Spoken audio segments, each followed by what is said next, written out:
Pasa rápido el tiempo. Hace unos cuantos meses andábamos por acá y cuando me hizo la invitación el Padre Juan, dije, sí, cabo todavía falta. Y ya llegó el momento. Entonces, hay muchas cosas, de verdad, que nos toca compartir y sobre todo el reflexionar dentro de lo que es Dios para poder siempre hacer las cosas como a Él le agrada. Voy a permitirme entonces reflexionar lo que son parte de lo que son estas lecturas que la liturgia nos presenta para el día de hoy.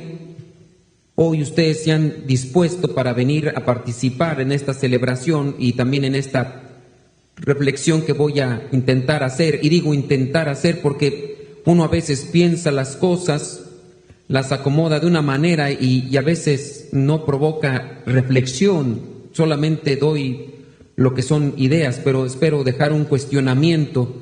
El hecho mismo de que ya cuando la persona participa de una celebración y se retira y se lleva algo pensando, a lo mejor el hecho mismo de que la misma persona diga, no estoy de acuerdo en lo que dijo, o sí estoy de acuerdo, o eso no lo había pensado así, o estas cosas, eso ya es bueno, porque entonces quiere decir que sí se movió en la conciencia y eso se pone a trabajar. Igual el hecho, puede ser que no sea una verdad lo que uno afirme cuando diga, no estoy de acuerdo, porque a lo mejor mis parámetros para analizar la situación no están del todo alineados con las cosas de Dios, pero en el pensar y en el razonar uno está también disponiéndose para que las cosas puedan hacer mejor.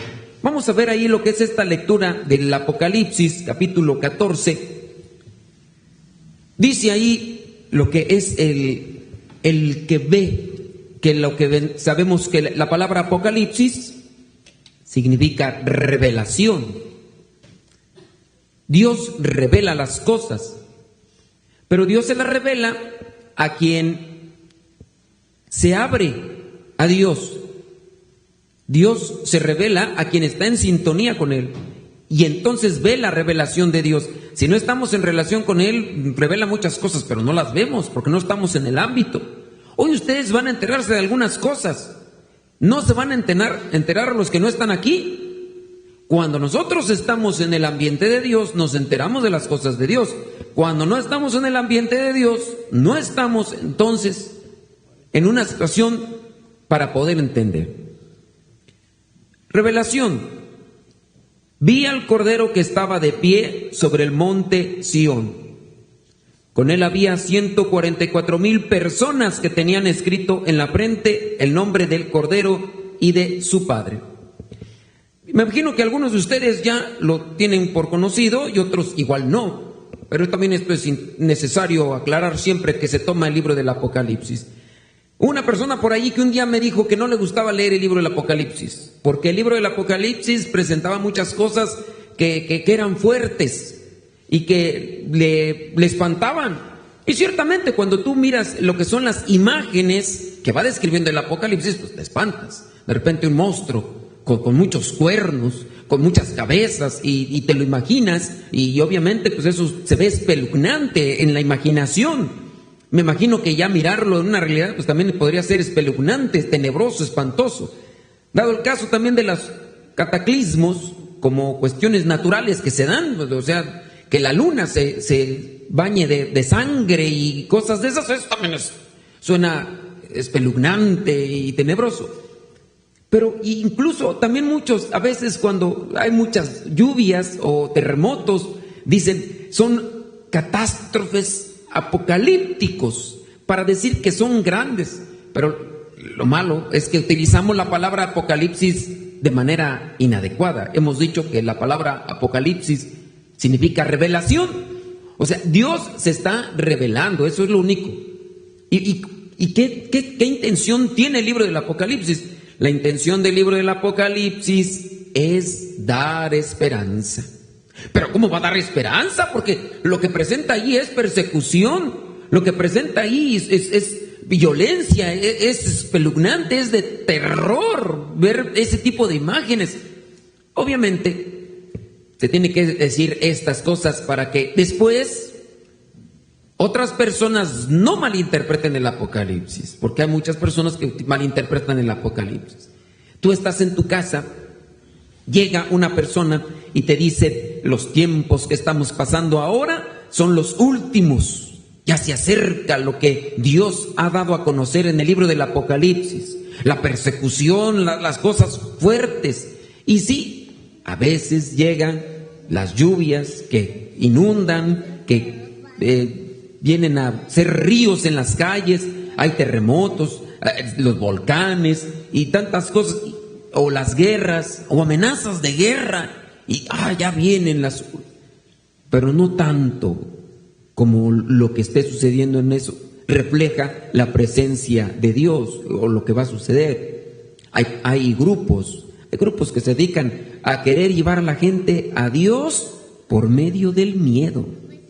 Y uno debe tener cuidado, que no te espanten, que no te metan miedo. Dios, en el libro del Apocalipsis, lo que quiere dar es esperanza y utiliza a un hombre. Se habla de Juan como aquel que tiene la revelación. Juan, el último de los apóstoles, que vivió más de 90 años, que incluso lo intentaron matar. Dice la tradición que a Juan el apóstol en algún momento incluso lo metieron a un caso lleno de aceite hirviendo con intención de querer acabar con él, y simplemente no se pudo, lo torturaron, y ya después por último lo llevaron a una isla, ahí a ponerlo a trabajar en las minas para que sufriera más.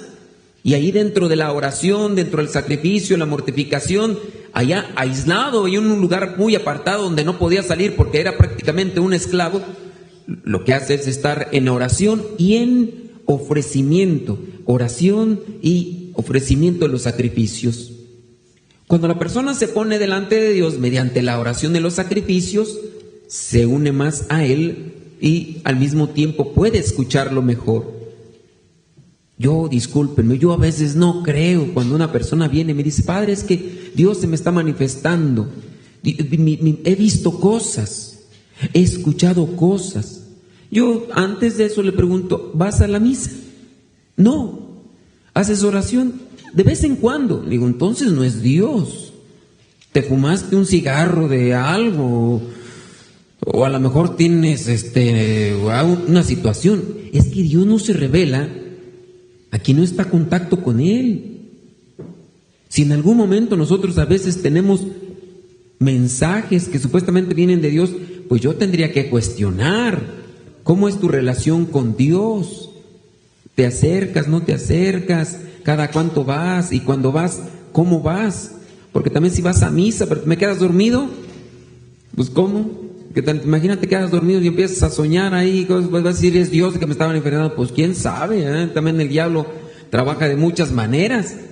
Entonces Dios le habla a los que se ponen delante de Él mediante oración y sacrificio. Encontramos a un hombre, Juan, ahí en esa isla, se llama de Patmos, en esta isla, y ahí está Juan. Y empieza a tener una relación con Dios muy cercana. No puede salir, es esclavo. ¿Cómo le hago yo para poder animar a los demás? Empiezo a hacer cartitas, mensajes dirigidos a las diferentes comunidades, diferentes iglesias. Pero hay un riesgo.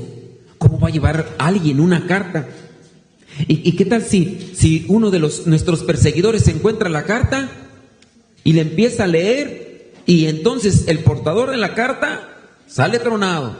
Y también, ¿de dónde es? Ya cábenlo, porque está mandándole cartas a los demás. Entonces, ¿qué tiene que utilizar Juan?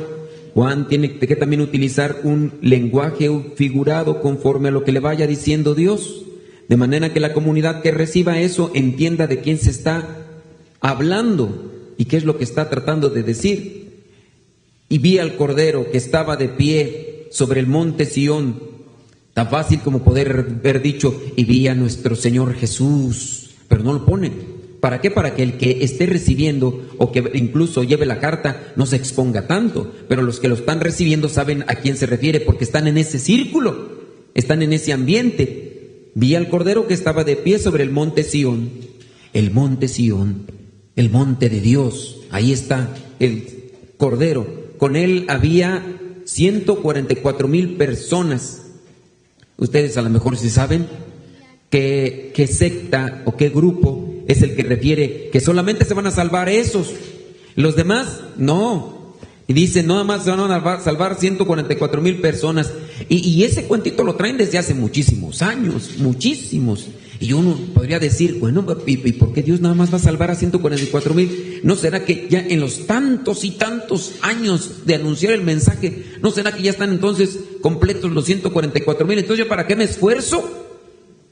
¿Cuál sería la ventaja de que, pues si ya no voy a entrar dentro del grupito de los salvados, y ya después nomás van a decir, pues ni modo, tú ya no entraste en el grupo de los elegidos, así que pues ahora te vas a tener que amolar, te va a tocar otro sufrimiento? No, esto también es una cuestión de interpretación. Si ustedes vienen a sumar y a multiplicar los números con relación a lo que son las 12 tribus de Israel y los 12 apóstoles, vienen a dar estas cifras que se aplican aquí, pero de una manera simbólica, para poder dar a entender que Dios va a salvar a los dos pueblos en la medida que se cumpla con la voluntad de Dios. El pueblo antiguo, la antigua alianza y la nueva alianza.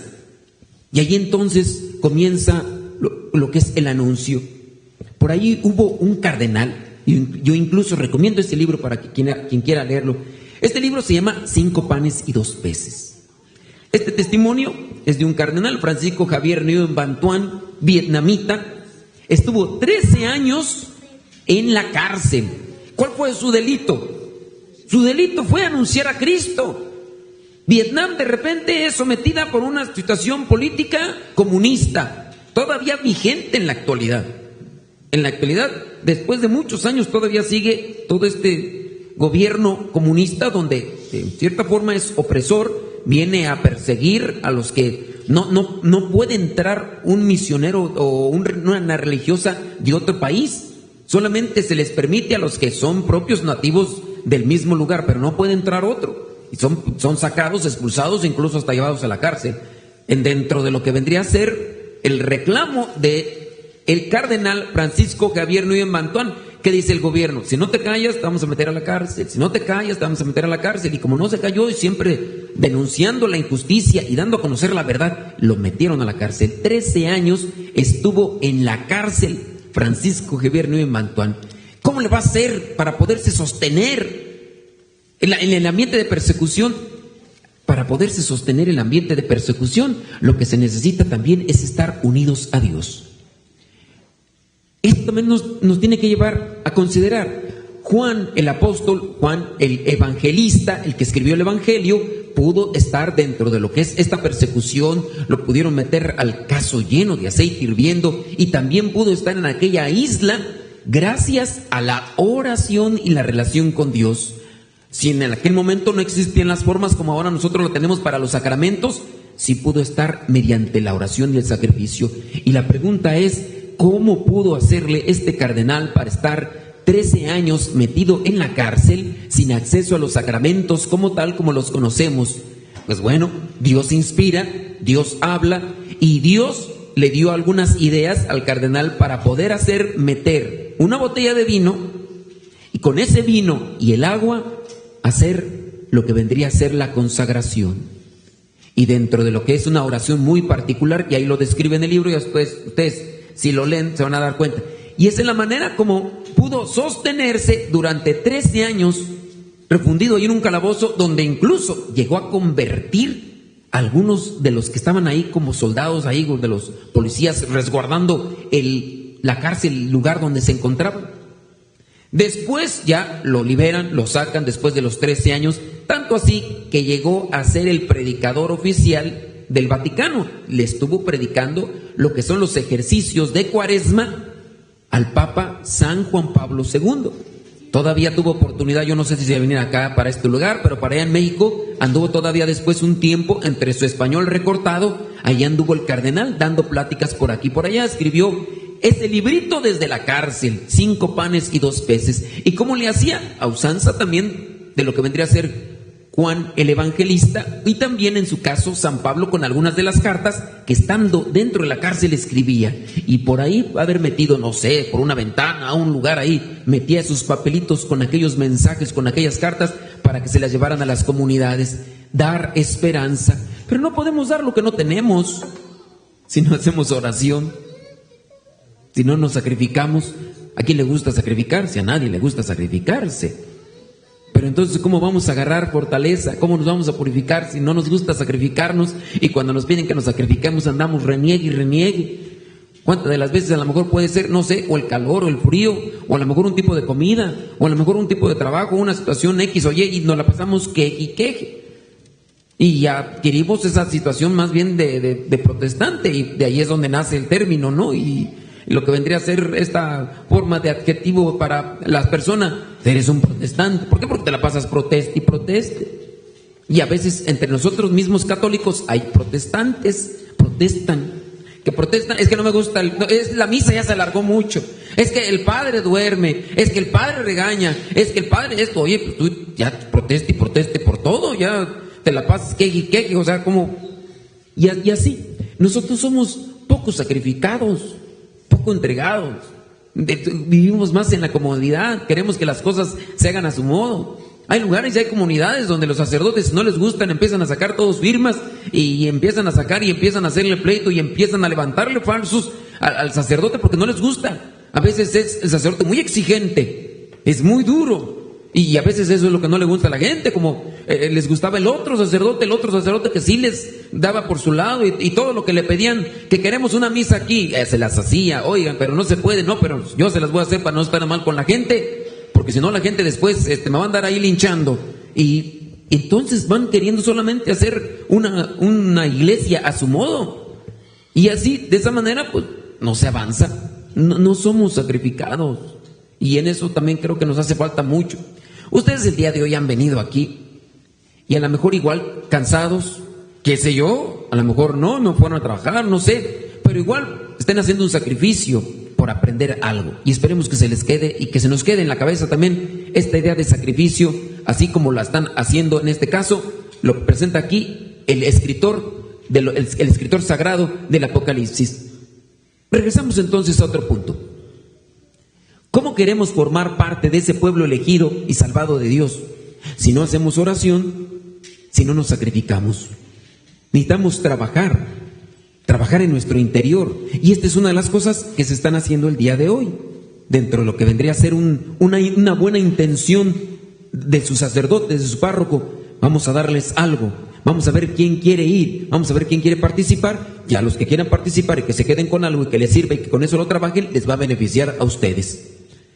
Regresamos nuevamente a la cuestión. Dios quiere dar esperanza. Dios quiere iluminar la vida de aquellos que se encuentran tristes, atribulados, que se encuentran apesumbrados porque los están persiguiendo, los están calumniando. Vamos a recibir mensajes. Juan, el apóstol, empieza a mandar estos mensajitos para que lleguen a las diferentes iglesias. San Pablo desde la cárcel, estos mensajitos que después se guardan. El cardenal Francisco Javier Nguyen Van Thuan, también estando en la cárcel, manda estos mensajitos. Dice que él mismo en su libro, que se los daba a un muchachito que llegaba a la ventana de donde se encontraba, de la celda, y ahí el muchachito llegaba en un papel ahí cualquiera y se lo llevaba el muchachito, y esos papelitos los iban guardando. Ya después, con el tiempo, haría otro libro el cardenal Francisco Javier Nguyen Van Thuan, que se llama El Camino de la Esperanza. Pequeñas cositas, y esas fueron alimentando.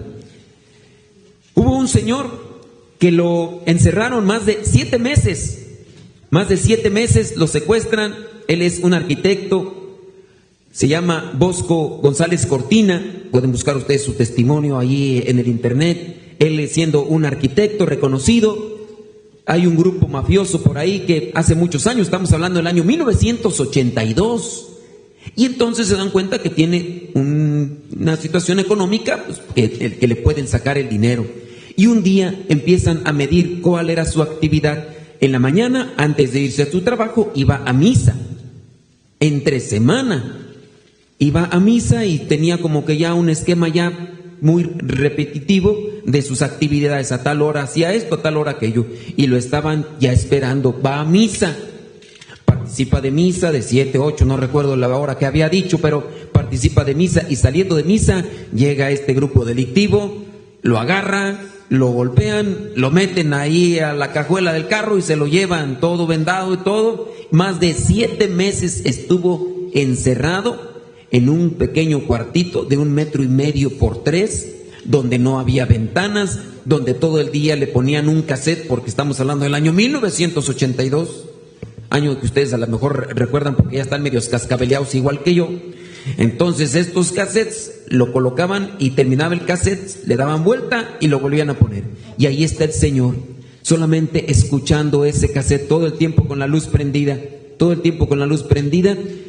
Y pasan algún tiempo y entonces él se empieza a desesperar. Imagínate, en un lugar de 1,5 metros por 3, donde solamente te meten la comida como si fueras un animalito. Hay una, para hacer del baño, ahí hay algo ahí para medio bañarse, medio mojarse. Y ahí está en la desesperación las primeras semanas. Y él se puso a pensar, ¿cómo le iré a hacer para no desesperarme en esta situación? Y entonces, dentro de las cosas que a él le daban, para que se entretuviera, pensó, necesito un misal. Y le llevaron un misal de los que nosotros podemos conocer como estos libritos que a veces tenemos nosotros por aquí. Se lo dieron. Y él entonces, en su mente, empezó a imaginarse la misa. Cómo era la misa, cómo empezaba, y se me imaginaba la gente, y aquí empezaba también él a cantar. Qué alegría cuando me dijeron, y se imaginaba el sacerdote, hoy va a celebrar el sacerdote fulano, está todo en la mente, el sacerdote fulano de tal, da la misa, miraba las lecturas, se lo imaginaba todo. Fue su proceso. Después dice, voy a estar aquí, ¿qué más voy a hacer? Tengo que hacer ejercicio, disciplina, todos los días participaba de la misa en la mente. Después se ponía a hacer el rosario, hacía los 3 misterios que habían en aquel tiempo. Ya después con San Juan Pablo II aumentaron a 4 misterios. Se ponía a rezar el rosario, un misterio en la mañana, otro a mediodía y otro en la tarde. O participaba de misa en la mente muy temprano en la mañana. Hacía sacrificio.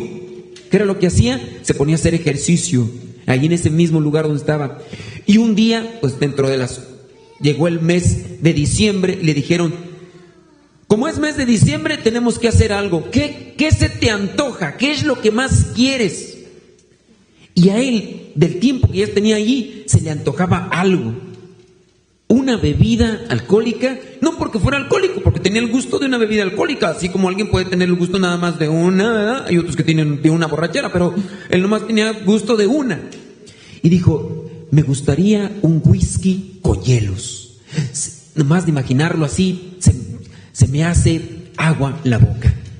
Le dijeron, está bien, como es una fecha especial, dicen, era diciembre, una fecha especial, no nos han dicho, pero no sabemos cómo le haces para mantenerte en un espacio con la luz prendida todo el día durante tantos meses, de un espacio de 1,5 metros por 3. ¿Quién sabe cómo le harás? Porque te mantienes ecuánime. Eres una persona estable emocionalmente, otra persona ya se hubiera vuelto loca. ¿Tú quién sabe qué harás? Vamos a regalar eso. Entonces llegó el momento, le trajeron un vaso de cristal, dice él, le pusieron ahí con una gaseosa, una soda, y después con el whisky. Y allí estaba él y lo agarró. Y entonces ya entró y ahí estaba enfrente de él, pues un espacio pequeño, ahí estaba lo que era la taza de baño. La taza del baño dice, ¿qué te he ofrecido yo, Señor? ¿Qué me has dado? Y en ese momento, de tanto que quería aquello que iba a tomar, decía él, dice, le voy a ofrecer algo de lo que más quiero en este momento y que lo tengo en mis manos. Y en ese momento se volteó para que no lo miraran los que le habían dado eso y lo vació allí en la taza de baño. Dice, te he ofrecido todo lo que más quería en este momento, sabiendo de mi realidad. Ofreció un sacrificio de lo que se le hacía agua a la boca, ni siquiera dice un trago le dio. Después, con una cosita por ahí, empezó a limpiar también la taza. Eso es lo que lo mantuvo, el sacrificio, la oración durante 7 meses. No voy a contar obviamente todo su testimonio. Después él logra salir de ese lugar sin necesidad de la ayuda de la gente, solamente despertando lo que son sus sentidos, el sentido del oído, el saber escuchar, el saber imaginarse cómo estaban sucediendo las cosas. Pareciera ser un escape de película, pero no es una película, es una realidad. Este señor desarrolló sus sentidos. Con esto para decir que donde hay oración, donde hay sacrificio, Dios ilumina.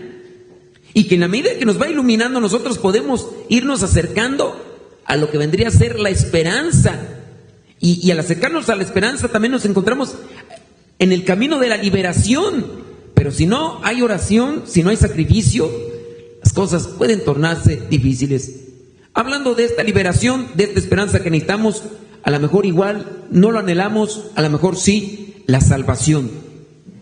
Cuando nosotros anhelamos la salvación, vamos a tener que trabajar en esto, y es lo que menciona aquí. Regresamos nuevamente al texto bíblico, esperando no desconectarme con la intención que tengo de hacer la reflexión.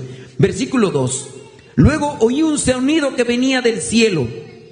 Era como el sonido de una cascada, como el retumbar de un fuerte trueno.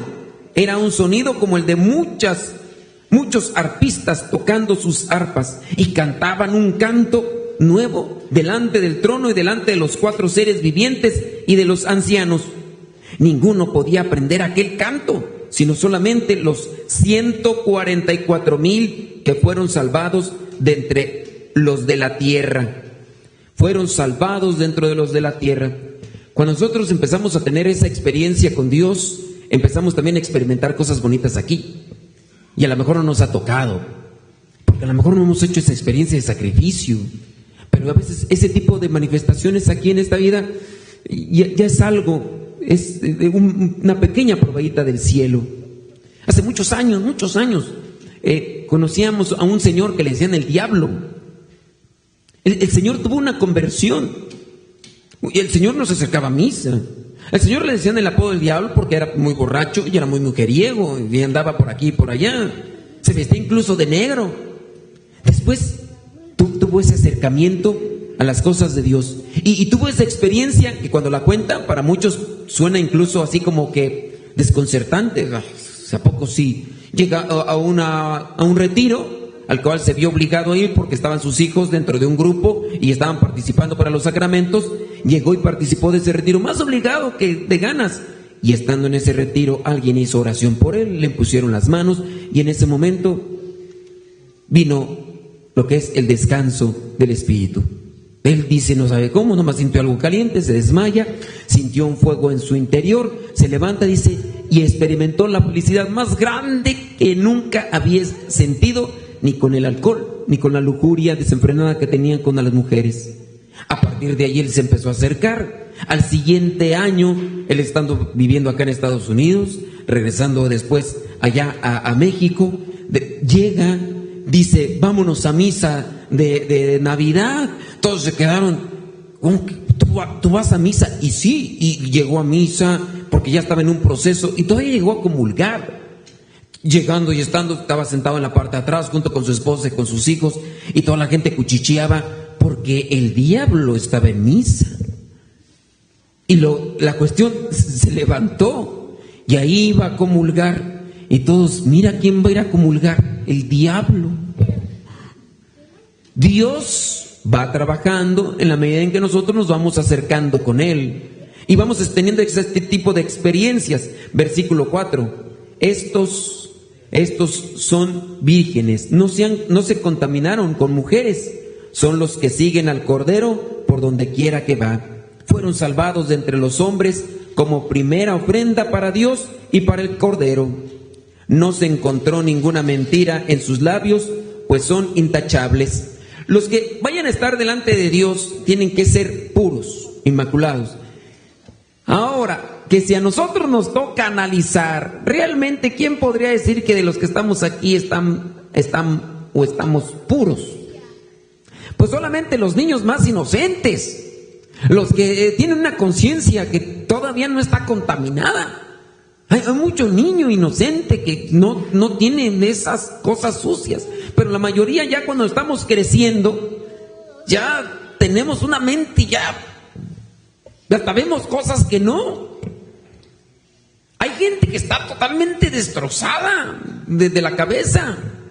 Una persona que tiene su mente toda descontrolada, hasta a una escoba con falda se le puede quedar mirando y se ilusiona y todo porque está trabado de la cabeza. Y así hay gente. Hay gente que está totalmente descontrolada con el vicio del alcohol. hay personas que son capaces de beberse el perfume con alcohol, lo que le llaman agua de colonia. Y uno dice, oye, esa es agua de colonia que se utilizan algunas personas cuando después de que se rasuran porque tiene alcohol y porque ayude. Pues así hay personas que se toman eso. Ya otras dirán, no, pues se toman alcohol del 96 y... Pues sí, pero hay personas que hasta el agua de colonia se echan porque tiene alcohol. Pues dicen que algunos, con el vicio del alcohol, se andaban bebiendo hasta el gel que en ocasiones se utiliza para las cuestiones acá después de la pandemia. Si no hiciera exageraciones, pues exageraciones, sino, pero cuando la gente ya está mal de la cabeza y tiene un desorden, hasta así. Les voy a platicar otra, nomás no vayan a ir con el chisme. A mí me metieron a la cárcel, no por andar haciendo cosas malas, andaba yo haciendo promoción.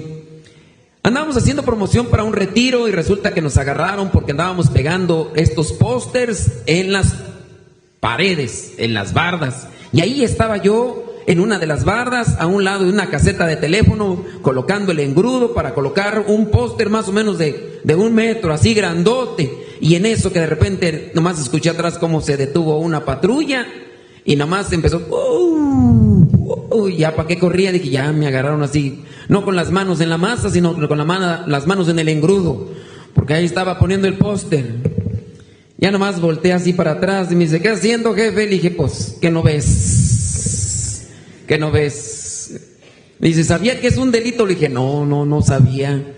Le digo, pero no estamos haciendo nada malo. Y que me saca una libreta. Me dice, mire, aquí hay delito por no sé qué. Le dije, pero nomás, le digo, acabo de empezar, nomás es uno. Me dice, no, pues, es uno, ¿no? Aquí no dice si es delito a partir del 10 o del 20. Es delito si se agarra a la gente pegando. Y yo, pues, queriéndole convencer, le digo, mire, pues, pero además, nosotros estamos invitando a la gente a un retiro, principalmente los muchachos, para que no sean tan mulas. Porque hay unos muy mulas, que se porten bien. Sí, pero entienda que es un delito y que no lo puede hacer, me lo voy a tener que llevar. Le dije, no, hombre, pásemela, déjemela pasar por ella. Le aseguro yo que ya no voy a seguir pegando. Yo por dentro, aquí, me voy a ir para allá, vas a ver que sí. Pues no me aceptó y todo. Y después me subieron a la patrulla y me llevaron y me tuvieron por 8 horas en un separo. En un separo, para los que no sepan, porque ustedes son bien santos, sudan agua bendita, se ve luego. Pero un separo es un lugar donde sí está la reja, como si fuera la cárcel, pero no es todavía la cárcel, es un lugar ahí en una oficina, y detrás ahí al fondo de la oficina, ahí está. Allá en México, pienso que acá a lo mejor puede ser que esté más finolis, pero allá en México están así, están las barreras con los barrotes así, y un lugar ahí donde te meten y hay un hoyo en el piso y no hay taza de baño, no hay nada para lavarse las manos, nada. Si de repente ahí en los separos te dan ganas de hacer el baño, va ahí en el hoyo, vas a tener que hacer todo. Y ahí, no importa que haya 10 y que la gente esté pasando de los mismos que están adentro, ahí te van a ver, allá donde no te da el sol. Y ahí estaba.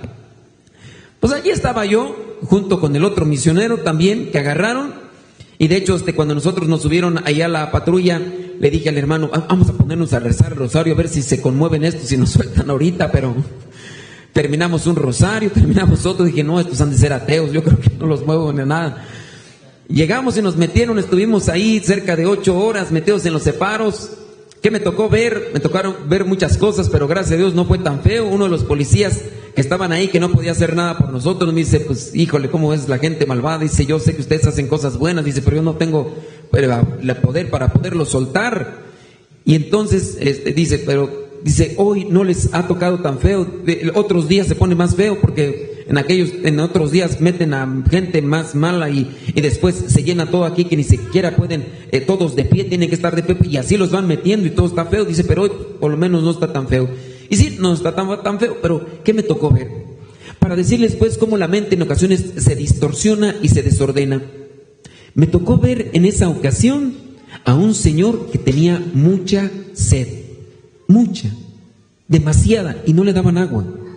El señor quería tomar agua del hoyo que estaba ahí en el piso, donde así, el hoyo abierto, ni siquiera una tapadera, no. El hoyo despedía todo lo que ya antes alguien había hecho ahí. Estar ahí era estar recibiendo los aromas que salían de ese hoyo.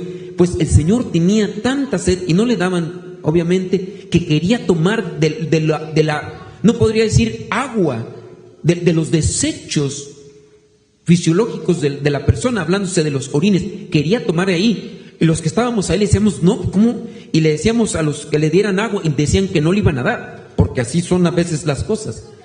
Esta persona distinguía que era agua o desechos humanos lo que había ahí, que no era agua. No distinguía, él tenía sed. Pues así hay personas que están totalmente distorsionadas de la cabeza, distorsionadas de la mente, y que no logran ver la realidad de lo que les va a afectar. Y esas personas obviamente tampoco ven lo que vendría a ser la prueba de Dios, la prueba del cielo. Para que no se queden con la duda, porque a lo mejor van a estar con el chisme y bueno, y si lo sacaron, pues si no estoy aquí, pues, si no me hubieran sacado, pues no estuviera allá todavía, ¿no?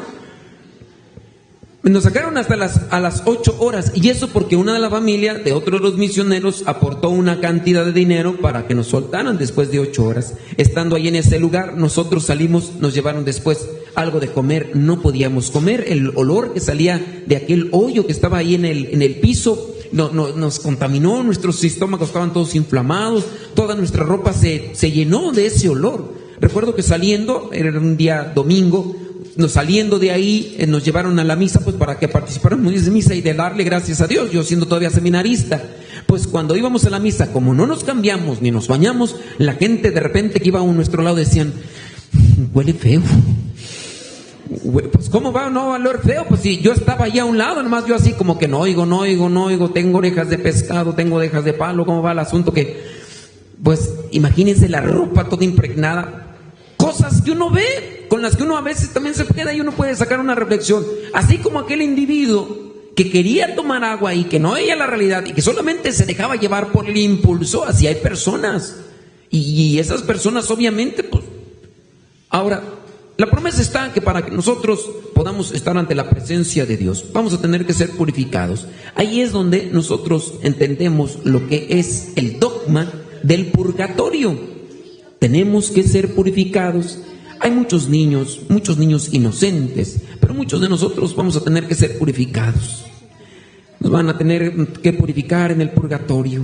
Y a lo mejor ustedes también son de los que piden por sus difuntos para que pronto salgan de ese momento de purificación o de ese estado de purificación. Yo creo que conviene decirlo aquí, porque es algo que ofrece la iglesia. Esas almas que se están purificando en el purgatorio pueden salir con algo que tú hagas. Y es muy sencillo. Se le llama indulgencia plenaria.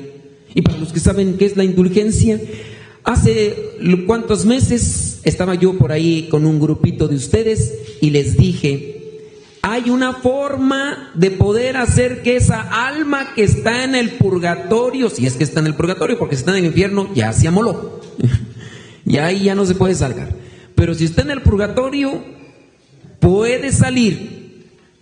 Y para los que les interese sacar de un tiro a esa alma del purgatorio, ahí les va la receta. Tienes que estar confesado.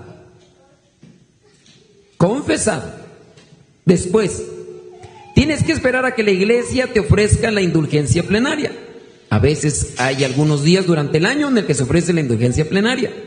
Hay días específicos, principalmente el 2 de noviembre. El 2 de noviembre, tú ya días antes te confiesas, muy bien. Después vas a misa, participas de misa, rezas unas oraciones por las intenciones del Papa. Las oraciones pueden ser Padre Nuestro, Ave María, un Gloria, el credo, no más. O si quieres más, pues hazlas, pues eres tú.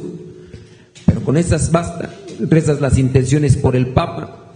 Y después ofreces también la comunión por una sola alma ese día 2 de noviembre. Dentro de la esperanza y la confianza que nosotros tenemos, esa alma sale purificada del purgatorio. Después ya no vas a tenerle que andarle pidiendo, ofreciendo misas. Lo que puedes hacer, como yo lo hice, es más que ofrecer misas por el difunto, es ya te ayudé, ahora tú ayúdame a mí, porque estás delante de Dios, ahora reza por mí. Cada 25 años la iglesia celebra un jubileo. ¿Cuánto falta para que cumplamos 25 años? Ya merito, criaturas. Cada 25 años se ofrece un año de indulgencia. Y es decir que cada día del año, durante ese jubileo, vamos a poder sacar indulgencias plenarias, o por nosotros o por un difunto. Y eso es doctrina de fe para la salvación. Y estos son los que pasan ante la presencia de Dios, como lo señala aquí el Apocalipsis, y que están gozando de su presencia. Ahora, solamente para, ya después si tienen preguntas, pues las podemos responder con relación a esto. Con relación a esto de las indulgencias plenarias, uno puede buscar indulgencias plenarias por una persona que esté viva. Solamente por nosotros, no por los otros. Por mi tía que está viva, por mi abuelita que está viva. No, solamente por las personas que están vivas, por ti. Y por los difuntos, uno a la vez. Uno. No vayas a meter en una indulgencia plenaria a tu tatarabuela, tu tatarabuelo, nieto, todos los que... No, es uno por día, porque luego hay gente que se quiere aprovechar y quiere meter todo el árbol genealógico, ¿no? Pues espérate, pues uno por día. Uno por día, y hay que estar confesados. Y si no se puede confesar, ni modo, lástima, Margarito. Dile a otra persona que esté confesada y que lo pida. Entonces, muy sencillo. Cada 25 años, en el año 2000, 2025, 2050, entonces vamos teniendo. De repente por ahí hay jubileos extraordinarios. Se habló del año de la misericordia. ¿En qué consistía todo el año de la misericordia? En buscar indulgencia. De repente viene un aniversario de la diócesis, que la diócesis está cumpliendo que 500 años, que 200, o que en la basílica están cumpliendo 100 años. Ofrecen todo el año para que todas las personas que vayan ahí ese día, esas personas puedan participar. Y así. Y ya logrando sacar la indulgencia, el alma que está ahí en el purgatorio sale. Y si tienes tu fe y tienes esperanza, ahora ya no solamente te vas a acordar de aquella persona para pedir por el eterno descanso de esa persona, ahora te puedes decirle, pues yo ya te ayudé, pues ahora tú reza por mí delante de Dios. ¿Hay formas en las que podemos ir trabajando en esta situación? Claro que sí. Vayamos ahora a lo que vendría a ser el Evangelio. Jesús estaba viendo a los ricos echar dinero en los cofres de las ofrendas. Y vio también a una viuda pobre que echaba 2 moneditas de cobre. Entonces dijo, de veras les digo que esta viuda pobre ha dado más que todos, pues todos dan ofrendas de lo que les sobra. Y ahí es donde aplicamos entonces lo que vendría a ser la reflexión que yo quiero aplicar. Sacrificio, oración. Somos bien limitaditos. Andamos midiéndolo. ¿Cuántas veces nos están preguntando, Padre, yo ya fui a misa el sábado en la tarde, ¿me vale para no ir el domingo? Pues, ¿puedes ir el domingo? Sí, pero si ya fui el sábado, ¿para qué voy el domingo? ¿Te salen almorranas y vas otra vez? ¿Te afecta? ¿Te van a crecer más los pelillos de la nariz o de la oreja? ¿Vas a parecer Gargamel si vas otra vez a misa? La misa es buena.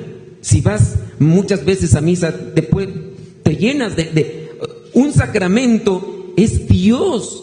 Un sacramento es la gracia. ¿Te afecta?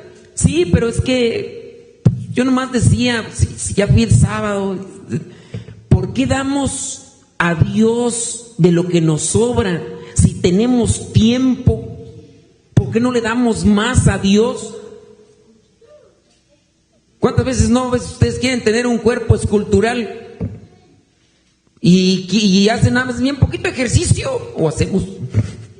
¿O no hacemos? No hacemos ejercicio y queremos sí estar bien tonificados. Hay gente que se anda comprando pastillitas O hay gente que se pone una faja para aparentar que está tonificada, pero pues llegando a la casa se quita la faja y pues, ahí está la panza guamilera, ¿no? Panza lonjuda. Ustedes mismos, o cuando está uno lonjudo, uno le corre y uno mismo se aplaude. O sea, pero queremos a veces cosas, pero no nos sacrificamos. Damos a Dios de lo que nos sobra. De lo que nos sobra. Si tengo tiempo, voy con Dios. Si tengo tiempo, hago oración. Si tengo dinero, le voy a dar a Dios. Si me sobra dinero, le voy a dar a Dios. Si no me sobra... Somos muy limitados. Muy limitados. Cuestionamiento entonces, ¿cómo? Porque queremos crecer en la fe, en la esperanza, en el amor, para ser salvados. Si siempre estamos dando de lo que nos sobra. Si tengo tiempo, hago oración durante el día. ¿Qué te cuesta, hombre? Vas de camino a tu trabajo y no puedes ir rezando una oración, no sé, ponte. Ay, y ahorita con el internet pueden encontrar rosarios de diferentes personas. Pueden encontrar reflexión de la palabra de diferentes personas, cantantes católicos, estaciones de radio católicas, pueden encontrar de muchas y esas les pueden alimentar. Pero no, vamos ahí bien limitaditos. Hay gente que hasta dice, yo sí voy a esta misa porque en esta misa duran 30 minutos. 30 minutos. Yo voy a esta otra porque allí duran 25. Y así habrá gente, no vamos acá porque ahí sí tardan más de una hora. El día de hoy ustedes ya saben a qué vienen. Entonces me voy a alargar porque ustedes ya saben a qué vienen. Pero damos a Dios de lo que nos sobra. Damos a Dios de lo que nos sobra en el sacrificio, en la caridad, en la oración. Esta viuda pobre no. Daba todo lo que tenía. Todos dan de las ofrendas de lo que les sobra. Pero ella en su pobreza ha dado todo lo que tenía para vivir. Darlo todo a Dios. ¿Qué pasa si nosotros nos damos todo a Dios? Si nos damos todo a Dios, Dios nos lo devuelve 100 por 1. Voy a hacer más oración. ¿Qué pasa si haces más oración? Vas a tener más presencia de Dios en tu vida. ¿Qué haces si te das más tiempo para poderte llenar tu mente de Dios? Vas a estar más lleno de Dios. Así es Dios.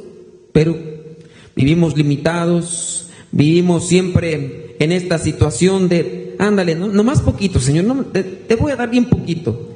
¿Y dónde está el esfuerzo y el sacrificio? Espero que dentro de estos puntos, como una cuestión de reflexión, hablando del sacrificio, de la oración, de la entrega, no seamos limitados con Dios. A mí me queda muy presente una carta que me mandó mi abuelita, en paz descanse. Mi abuelita, en paz descanse, solía responderme las cartas. Estaba yo también viviendo de este otro lado y escribía yo algunas cartas a mano. Y escribía las cartas, le escribía a mi mamá, le escribía a mi tía, le escribía a mi abuelita y a veces me regresaban las cartas. No había tanto el teléfono como ahora, había un teléfono ahí de caseta donde pues ya cuando nosotros queríamos hablar le decíamos a la señora en la caseta, ¿puede hablarle a mi mamá? Pero nomás 15 minutos porque hay mucha gente esperando. Ya, señora, le va a hablar su hijo dentro de tantos minutos. Y ahí estaba la mamá y tenía que esperarse 15 minutos. Y era con una cosa muy limitada. Pero una de esas cartas que me llegó de mi abuelita me pegó tanto porque decía un poema que yo medio me lo grabé porque tengo memoria de teflón. Decía más o menos el poema que estaba hecho oración en esa carta de mi abuelita, que fue el que me aprendí. Me hinqué a rezar por mucho tiempo. Me hinqué a rezar, pero no por mucho tiempo. No por mucho tiempo. Tenía tantas cosas que hacer. No tenía tiempo. Hoy no le hablé a mi compañero de Dios. No tenía tiempo. Tenía tantas cosas que hacer. Y de tantas cosas que tenía que hacer, un día se me acabó el tiempo. Y delante de la presencia de Dios, ahí estaba yo. Y Él me empezó a buscar en el libro de la vida para ver si algún día me había escrito y así me iba a salvar. Y miraba yo cómo pasaba una hoja a otra hoja. Y de repente me dijo con la cara mirando, dice, un día te iba a escribir yo en este libro de la vida, pero ¿sabes qué? tampoco tuve tiempo. Se nos acaba el tiempo. Ahorita estamos aquí, bendito sea Dios. Muchos ya no estuvieron. De los meses últimos que venimos para acá, otros se nos han adelantado. Otros con una pandemia, sin pensarlo de un día a otro, así pasó. Se fueron. Hoy solamente queda el recuerdo y a veces la ilusión. Como no les vimos cuando los sepultaron, pensamos que es un sueño o una mentira. Y pensamos que un día los vamos a volver a ver, o que van a llegar al lugar donde vivimos, o que vamos a ir a donde vivían y los vamos a encontrar. Pero eso solamente queda en la mente. No va a suceder. Hoy estamos, mañana quién sabe. No le demos a Dios de lo que nos sobra. Seamos generosos con Dios, porque Dios también es generoso con nosotros.